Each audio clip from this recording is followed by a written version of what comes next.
Friends, cooking with Smita में आपका स्वागत है। आज हम बनाएंगे सिजवान सॉस और उसके लिए हमें सामग्री चाहिए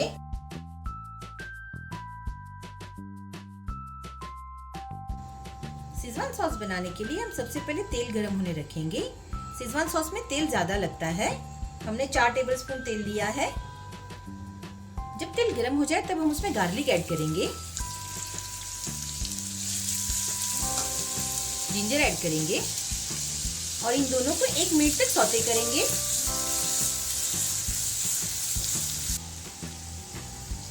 ये रेड चिली की पेस्ट है। इसके लिए मैंने 20 ड्राई रेड चिलीज को पानी में 1 घंटे तक भिगो के रखा था और उसके बाद मैंने पानी निकाल के इसको ग्राइंड कर लिया। इसको ग्राइंड करते वक्त पानी कम इस्तेमाल करें। अब हम इसे गार्लिक में ऐड करेंगे।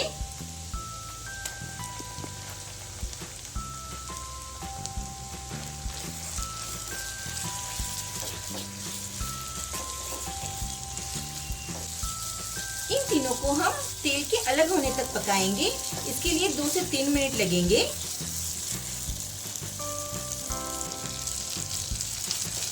तेल बाहर आने लगा है। अब हम इसमें सारे सॉस ऐड करेंगे। चिली सॉस ऐड करेंगे। अगर आपको कम तीखा बनाना है तो चिली सॉस कम इस्तेमाल करें। Hot and sweet sauce, soya sauce और विनेगर, इन सबको अच्छे से मिक्स करेंगे।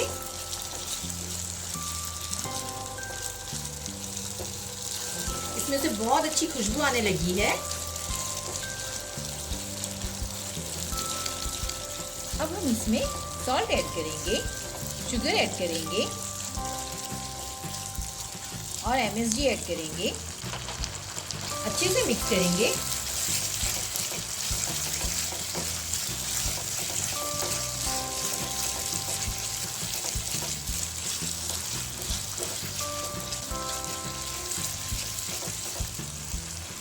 हमारा सिजवान सॉस तैयार है। हम गैस को ऑफ करेंगे और इसे सर्व करेंगे।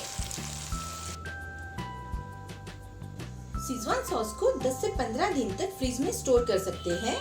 आप भी ये रेसिपी को ट्राई करें और अपने एक्सपीरियंस कमेंट में शेयर करें। अगर आपको मेरा वीडियो अच्छा लगे तो इसे लाइक और शेयर करें और मेरी चैनल को सब्सक्राइब करना मत भूलिए। Thank you.